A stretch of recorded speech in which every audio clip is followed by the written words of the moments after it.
Anyway, you know how we always dream about early retirement, right? Yeah. I don't need to work lah, let the money drop from the sky lah, things like that lah.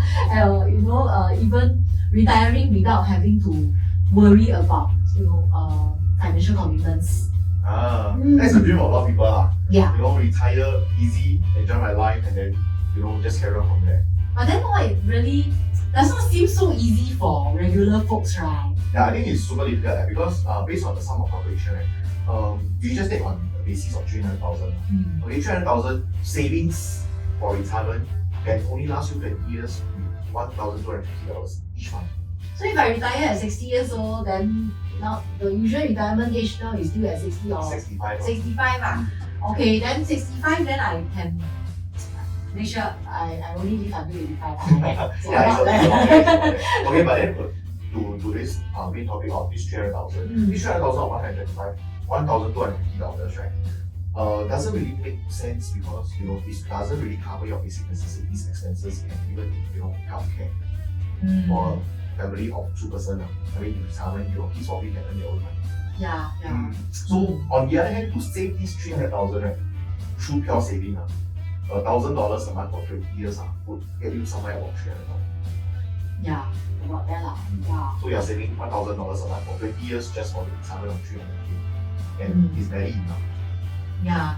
At the same time, I feel that with the high standards of living in Singapore, somehow for some families it may be very difficult to save $1,000 a month. Yeah, of course, because of the expenses. Yeah. Today, no matter how much you earn, okay, your kids are going to take a big sum of your money. Yeah, especially families with kids at home, right? If you have very young kids, you are worrying about formula and diapers. If you have older kids like ours, right? Last year I was worried about PSLE.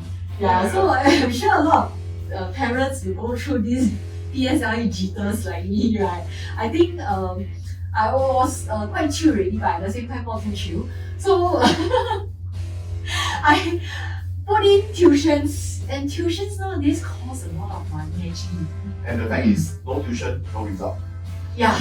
Okay, I don't know whether it happens for your kids, but for mine it's like that. No tuition, no result. Okay, so tuition comes up to about 1,000 plus per child. Yeah, per child. Yeah, per child, 1,000 plus. I mean, good that we can afford for this lah. But for those who cannot afford, I really see them, unless they are really smart and they put in their self-discipline to study. I thought, enrichment class is part of parcel of their childhood life. Yes, because with so many different kinds of things that we can do in Singapore, right? It's kind of difficult to focus lah. Yeah. So then the savings will become really a bit difficult because based on the income, most normal families will be earning about 8 to 40,000. Okay, and this 8 to 40,000, some people buy a car, holiday, okay, food and beverages, child tuition, food and entertainment. Okay, probably these savings will be very minimal. Unless you are the super disciplined, you really set aside some money for savings. But then these savings, okay, if you are trying to save it for retirement, probably it might not be enough. Yeah, I'm sure a lot of people, if they're planning their financial status and finances and everything like that, they may also go into investment, bonds, endowment plans, things like that, just to ensure that when they retire, they would have a sum of money. Yeah, in the financial sector or for investment, there's this movement called the FIRE movement. Financial independence, retirement early, or retire early. So this is FIRE.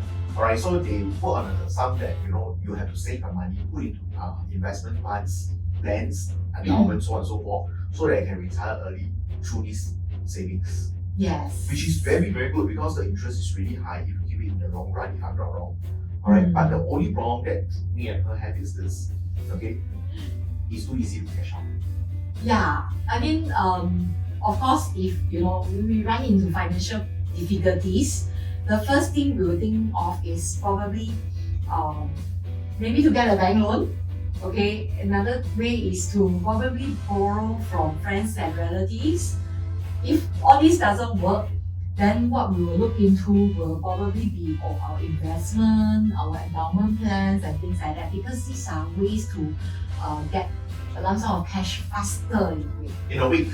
Yeah. Alright, so what happened is these plans itself really take a lot of self-discipline because the moment you see this amount of money, okay, any difficulty you face, for example, losing a job just for 1 month, to make yourself use the sense of security, when you see your bank savings depleting by a bit, you will see that you want to top it up.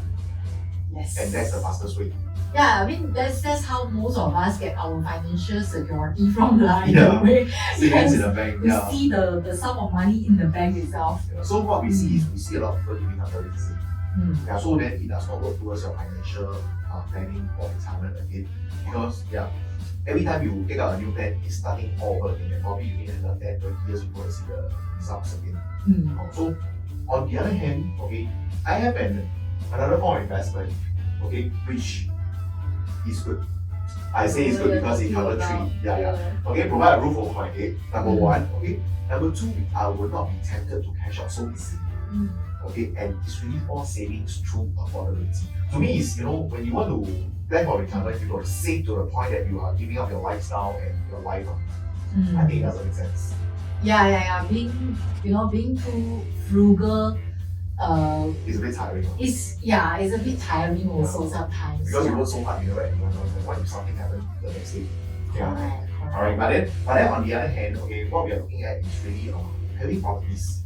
And the way of having properties for retirement, we have this strategy which we call it the water strategy. Okay, wealth accumulation towards early retirement. Yes. Yeah, and this is in fact our clients before that actually has went through this and they find it very, very good. And over the last few years, I think a couple of our clients actually, not a couple, I think over the last few years, a handful of clients actually proceed on to the second stage where they make profit, move on to a bigger property or getting another property for their retirement. So when they retire, they can easily downgrade. After your kids leave the nest, you can easily move to a smaller house and cash out, for a sum of money. Yeah. But then a lot of people will be saying this, hey, property investment, property buying is really for the rich. I just want to be comfortable. Whatever my CPF can allow, I will buy based on my CPF installment. Yeah. A lot of people, I think in Singapore, the government has done a very good job about this forced savings for us to plan our retirement. Yeah. And somehow, a lot of us actually use it to buy houses. Yeah. So then, Audrie, tell me what's the catch of using your CPF for property or financial investment? I would say the catch, right, is really the interest that we have to pay ourselves once we withdraw this sum of CPF. Yeah. A lot of people didn't know this. The fact is, when you put money in your CPF, alright, government actually give you the 2.5% interest. But when you take it out to buy something, okay, when you want to return it back, you got to pay back the 2.5% interest that's accrued annually. Yes, and it can come up to a huge sum. A huge, massive sum, which, yes, you will still, a lot of people will still say, it's still my money. Yeah. It's my own money, it's okay. Yeah, I just pay myself interest. Yeah, but then I don't see this as a good reason because when you put it inside, government is paying you the interest. When you take it out, okay, you have to pay yourself the interest. And what does it mean? That today, whatever financial service, be it property, be it financial plans, you turn into, okay, the moment you can cash it, okay, a good portion will be put back. Yes, not into savings, but then it means that your cash portion, your cash proceed will be lesser. Yeah, I mean, if you have the means, it's like people can give you extra free money. Why don't you just take it, right? Yeah. So then based on that, okay, if you are basing only payment of your CPF for installment, then probably you will be very comfortable in a property for a longer time. And you will not be thinking of buying another property because you don't want to touch your cash. But then in Singapore itself, government has actually planned for your prudence. Because they actually have this TDSR and MSR in place. TDSR of 55% for expenses, for all loans, car loans, credit card loans, housing loan. Yes. And then MSR 30%, or is it 30%? Yeah. I think it's right. 30% for your HDB purchase. Yeah. So what happened is this: a lot of people are actually utilizing the full 45% or 55% of the TDSR on anything else but not property. Yeah, I mean, we will look out for the latest design of the car. Now, the most popular is all the EV cars. Then they come out with fantastic, beautiful design that we want to bring it out on the road. Yeah, and then we will have things like, using our credit cards for big purchases, holidays. yeah. So these are the problems that we are seeing. Okay, so on the other hand, what we are trying to say is this. Okay, using your CPF fully for payment, especially lump sum, is not as advisable for paying for your housing installment. You know the plan is actually to clear your housing installment as fast as possible. Yes. Not via CPF, if you can. Mm. Okay, it's via your savings, your cash. The moment you have lump sum of cash, put it in. Lump sum of cash, put it in. Refinance, reprice, or if there's a HDB, straightforward. Go to HDB branch office and say you want to top up. Yes. Yeah. Okay, so come to think of this, I actually have a case study which is here. I was talking to an elderly couple. Okay, 54 years old, they had been holding on to their property for more than 20 years. Okay. Yeah. So then, the fact is they wanted to cash out before the retirement age of 55, so that they can get the cash. Because when they reach 55, they actually have to top up the minimum sum into their retirement account. Yes. So if you sell your house, most of this money, if your retirement account is not met, all this money will go into retirement account and sort of being stuck there. Yeah. I would say. So for this couple, I was a bit curious because based on our water strategy, okay, it doesn't make sense for you to hold on to your property for so long and then get your CPF interest so high. So after talking to them, I realized that they, over the years of the past 15 years, right, they have been trying to sell off their property. But And how each come? time, You went each through time, probably one cycle or yeah, 1.5 cycle. 1.5 cycle of Yeah. HDB. So what happened was this, okay, they know the market very well. So every agent that they engage to sell the property, they are only looking out for it. Guess what? Not handsome, not pretty. Okay, lowest agent comp. 0.5%, 1% because they tell the agent, okay, you're only here because I need you to be the middleman to transact my property. Yeah, so of course being a middleman, transact 0.5%, take it and go. Because you don't have to do anything. So like, you don't need to say anything, I give you the price, you just sell. Yeah. Yeah, so then what happened was then he was way ahead of the market when he was trying to sell his property, asking always 50 to 100,000 more for his property. And end up, HDB was always stuck. And then to him, he saw, never mind, if I cannot sell, I just stay. So in his lifetime, he actually met more agents than probably, meeting more clients. No. Okay, but he met a lot of agents, and each time he insists that only take 0.5 to 1%. Yeah. So but then when it comes to me, I was telling him, I'll show you the statistical charge and things like that. I said that actually you have missed out quite a lot. Seriously, you have missed out more than 5 to 800,000. Yeah. If you have followed our plans and then move up and dispose off accordingly. Yeah, then he was saying, no lah, he don't really do that. Yeah, but when I showed him that, it was all placed in front of him, then he was like, wow. But to be sure now is he cannot confirm for himself. Yeah, because I think a lot of us, we have that mentality of, okay, I quickly pay up the mortgage of my house. This house will belong to me and finally I have the title deed and everything. Yeah, can frame up using CPF, yes. Yeah. Because the CPF for itself also cannot do anything with it. Yes. But then it comes to the fact that when you're selling on the accrued interest is so high that yes, you make profit, massive profit, but then you still get negative sale because it's not enough to cover your amount that you've drawn up. So it's still stuck inside the CPF. Yeah, so what happened is yes, upon selling his property now, for 650,000, he has 650,000 inside his CPF. And out of which he has no money to pay for renovation, agent fee, as well as go on a holiday with the profit he made. And worst come to worst is, and the worst thing is, what? He's paying for the interest that government supposedly is giving. Yeah, that 2.5% that he would have gotten for 20 over years. Yes. Yeah. And not only that, based on his 4-room, 5-room flat now, okay, when he retired, he's ready to buy a 3-room flat. Okay, so the amount of cash liquidity and things like that is very big. Yeah. So you retired, but you still don't see money like in a way. Yeah, retire without money. Yeah. Okay, so then what's so special about this water strategy? Okay, we are always advocating capital building through real estate. And how to do it? Okay, we do it in a prudent way. Okay, make sure your funds are all checked, you can afford, and you accumulate your wealth in a very, very safe way. So I'm sure a lot of people will also say, wow, if I have to use all the money that I make now to go into property or even buy into properties, which is very popular at one point of time. Yeah. Of course now it is still to sell one, buy two, you know, that kind of thing. Well, I would be throwing out all my money, even my spare cash, everything. Then what does that makes me? I'm still penniless for Okay. for a long time until I retire. I think the way of investment is this you don't empty out your bank to buy something. Okay, you must have your rainy days fund. Okay, and then you buy what you can afford. Okay, leveraging from bank is definitely good. Okay, but of course you can shorten the loan.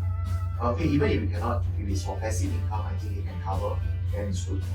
Okay, but you're already buying for own stay. Okay, don't spend so much on holiday. Whatever spare cash you have, okay, save up and put it into the mortgage. Yeah, and this will give you more cash proceeds when you are selling. So you can retire in style. Yeah, but retirement in style by holding one property is still not fantastic. For example, if you're staying in EC right now, okay, probably you bought at 1.3 mil, and probably in 20 years time you can start at about 1.8 mil. Okay, it's only 500,000. Okay, but today if you have bought an EC about 4 years ago, which is 1,000 PSF, right now you can start about 1,003 PSF, you'll probably have made 300,000 already. With this 300,000, okay, you can go into a bigger property. Okay, and from there you move on again. So the idea is to always grow your net worth. Okay, a bigger property means a bigger assets that you have. Yeah, but a lot of people will also say, wow, now property prices so high leh. Yeah. Then how? How to buy? Cannot buy lah. You know, yeah, this was what happened. I would say is from my experience. Like at least about 15 years or more ago, when prices were just at 600 PSF or slightly higher than that, and we were thinking like, wow, the PSF so expensive, how to buy? Yeah. How to go into it? I'm so scared to commit that. Because this is not going and you know anything like that lah. It's not $60 or you know, we are talking about a huge amount of money. Everybody will be in panicky mode lah. Yeah. So it's like then after you know years later, property prices just keep rising. Yeah. Just keep rising, and you know then we find that we should have bought that property long time ago. Well, I think for a fact is this nobody can predict whether property price will go up or down. I still remember last time when you know one of the EC was selling 800 PSF. Okay, in Bangkok actually. Was saying, my client was on my sell EC 800 PSF, how to buy? And I should go and buy a condo. Yeah. And how much do you think the ECs are selling for now? 1,003 PSF. And then we see that they have bought, if they have bought that time, would earn them a $300 PSF profit also in current market. Yeah. Yeah. So right now, a lot of people will say, wow, so expensive, cannot find. But then seriously, we don't see the property price coming down. Yeah, in terms of recession, a lot of people will say that, you know what, recession come, people lost job, property will be thrown out. Fire sale.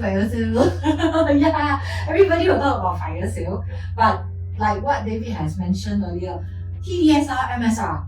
Yeah, it's really in place. How to have fire sale like that? What's the last thing that you want to throw out when you are in financial difficulty? Like I mentioned earlier also, property will be the last thing because I need a roof over my head. Yeah. No matter how in you know what kind of dire situation we are in, a roof over our head is the most important thing. It's our first priority. And this is the first priority that we cannot afford to just let go and then be done with it. Yeah. Of course, right now we are not telling you to go and invest in a property that has no return. For example, a super large luxury property that is in the middle of the island. Yeah, where nobody will even buy for you. That's really for your own luxury. Luxury So it's definitely something like that. But we are looking into more of accumulating your wealth through property. Yes. And this will lead towards your early retirement. Yes, no matter even if you are staying in HDB or you're staying in a condo or even landed, we are always looking for retirement. Yeah. What do we do at old age? Yes. Yeah. Oh yeah, I think I do need to bring up a very, very interesting case also. Okay, this one we spoke to this buyer. I spoke to this buyer to be he came and see a few properties. And then he told me one thing, wow, so expensive, cannot buy.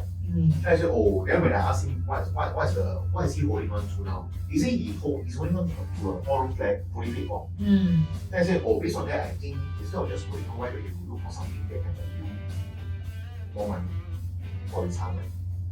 Yeah, or even a more savings. So then I asked him, would it be good to be able to foresee something that can give you 300,000 in 5 years? Then you know what he told me? Don't worry, this 300,000 I can save. Amazing. My He must be next earning a lot lah. I don't know. But then 5 years save 300,000, it's not that it's not possible. But then to me, it's, hey, you can save 500,000 or 300,000 in 5 years. Why aren't you buying something that can grow your 500,000 to another figure? To grow it even more than the what you can save, right? Yeah. So this is one of which a lot of buyers are actually fearful to go into something which they think is too big. Yeah. But like I say, it's not easy to go into it. Always seek for professional help. Yes. Prudency is the key.